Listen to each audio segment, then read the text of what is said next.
Brought to you by TechnoSpark 20 series smartphones. I'm superhuman.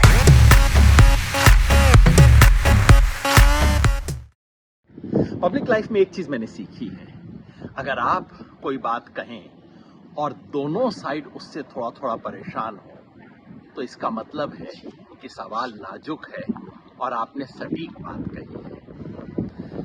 यही इस बार हुआ जब से मैंने कल रात को लोकसभा चुनाव के आकलन 5वें फेज के बाद अपना फाइनल आकलन पेश किया एक वीडियो में।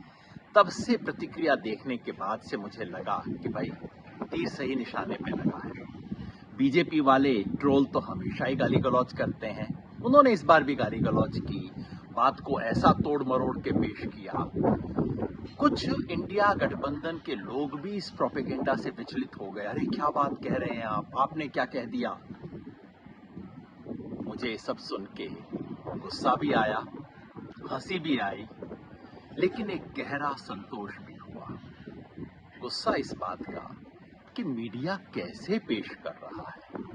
मैं कह रहा हूं कि बीजेपी को कम से कम 2019 से 50 सीट का नुकसान होगा, 250 से कम आ सकती है। बीजेपी को मेजॉरिटी मिलने का सवाल नहीं होता है और ये संभव है कि एनडीए को भी मेजॉरिटी ना आए। और मीडिया क्या रिपोर्ट कर रहा है, योगेंद्र यादव ने बीजेपी की जीत की भविष्यवाणी की। अरे मीडिया चलाते हो कि चुटकुले की दुकान चलाते हो।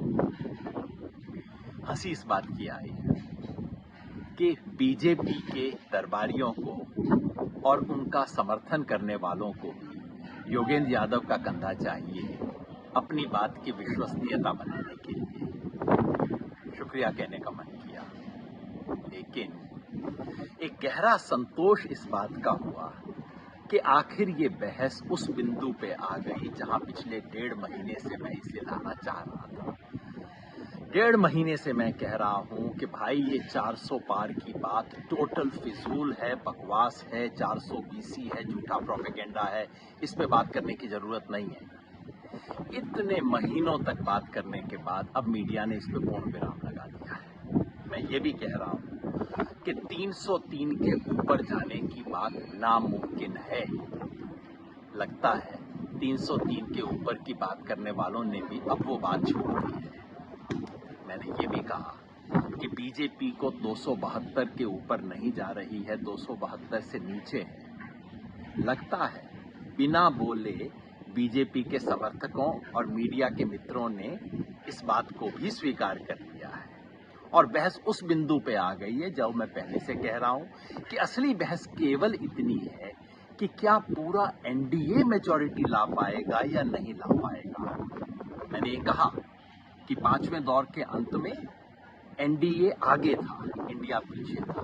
मैंने ये भी कहा कि ये संभव है अगर ये स्थिति और चलती रही, जो खबर हरियाणा से, दिल्ली से, पूर्वी उत्तर प्रदेश और पश्चिमी बिहार से मिल रही है, अगर वो चलती रही तो ये भी संभव है कि इंडिया ऊपर हो जाए और एनडीए नीचे हो जाए।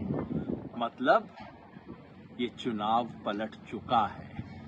ये सरकारी और दरबारी मीडिया के प्रोपेगेंडा से सावधान। बस देखते रहिए खेल चुनाव का और खेल मीडिया का।